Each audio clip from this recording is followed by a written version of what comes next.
In this video, I'm going to explain how I set up an STM32 F303K8 to sample an ADC input at 40 kHz, but it can be any frequency you like.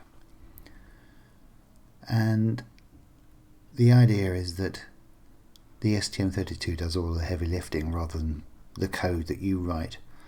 So if we can configure it right, then we're not using interrupts to trigger ADC sample events. It's all being done in the background and we don't have to worry about it.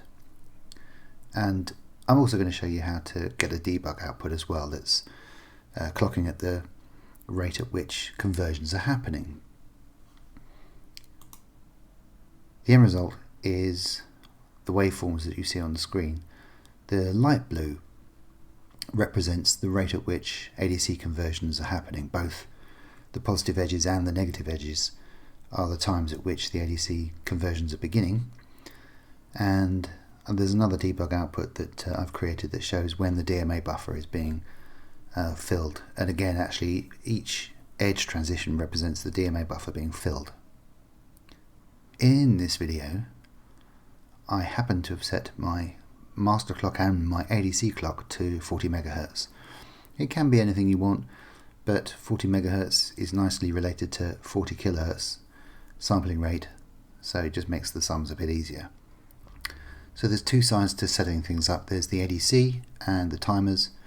In this one I'm showing you how to configure the ADC. I've got two ADCs on the F303K8 and I've chosen ADC 1 in 1, and that brings up this settings box in the device configuration tool in STM32 IDE. And I've highlighted here the things you need to think about. Scan conversion mode should definitely not be enabled. That's not what we're trying to do here. Scan conversion is where you scan many of the inputs that are connected to this ADC sequentially, and continuous conversion mode is where it just goes and does a whole bunch of conversions at once. We don't want to do that. We want to clock it on an output from the timer block. Down below there's two more highlights. The external trigger conversion source is normally set to software by default, where you would need a HAL command to initiate each ADC conversion. We don't want that.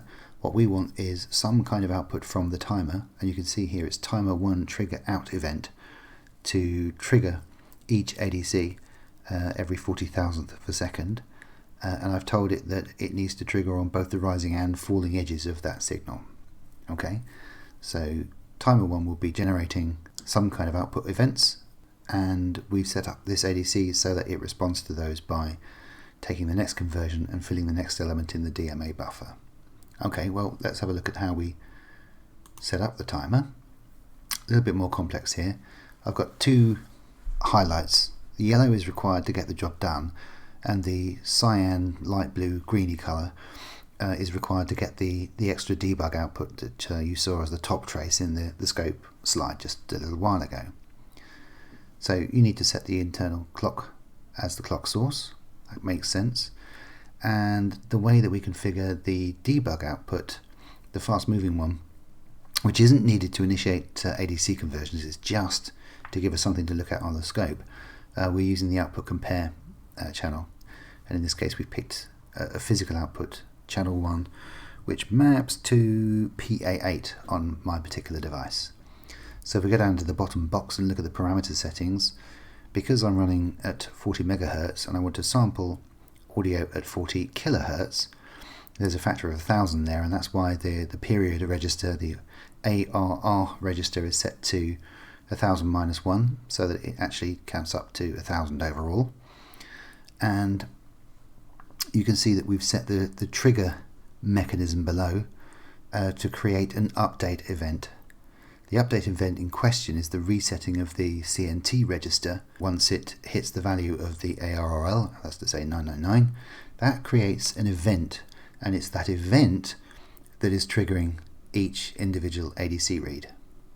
Just below that in the cyan box, you can see how we've implemented the fast square wave, which is the one that's happening every single conversion.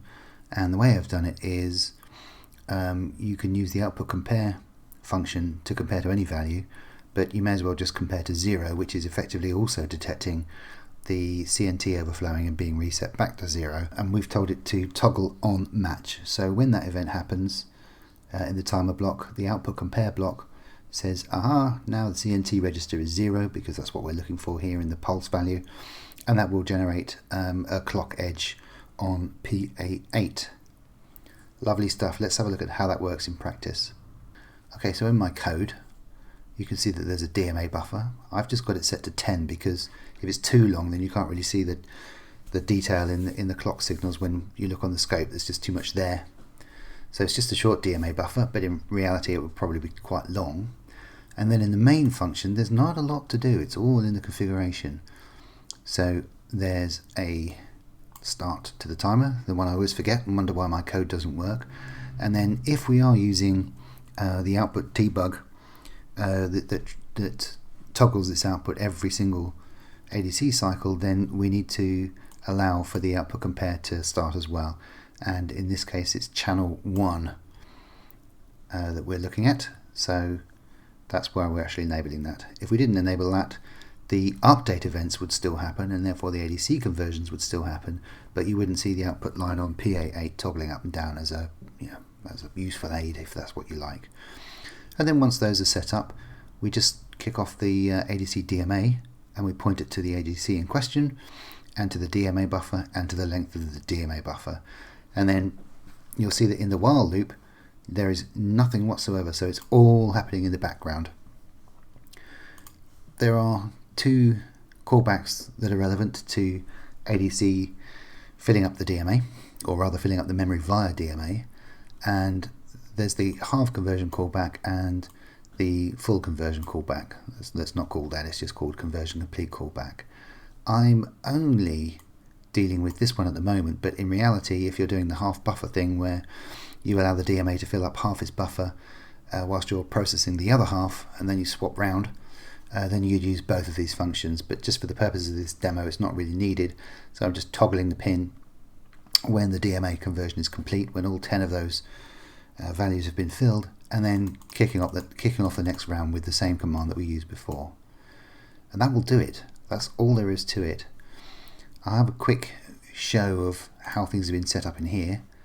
You can see that in the ADC, again you've already seen this, this was set up to be single-ended, but it could have been differential, which automatically assigns PA0 to be its input, fair enough. And then in the parameters, we set it up to trigger on an event and on both edges. Everything else you leave alone. So you don't set scan, you don't set continuous, and so on and so forth. If you're wondering, there's no interrupts set. In the timer, again we needed to create a clock source. We're using the output compare on channel 1 just to create that toggle signal that's on PA8. It's not needed for the ADC conversion, it just makes nice scope plots.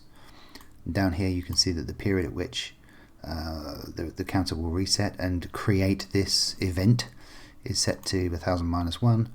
You can see that we've said that we want to create an update event here, and down here we've set up the output compare to toggle on match, and it matches 0. In other words, when this overflows and goes back to 0, the CNT register goes back to 0, this will be detected and will toggle that debug output pin on PA8.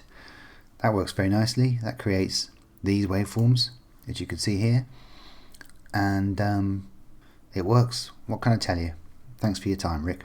Bye.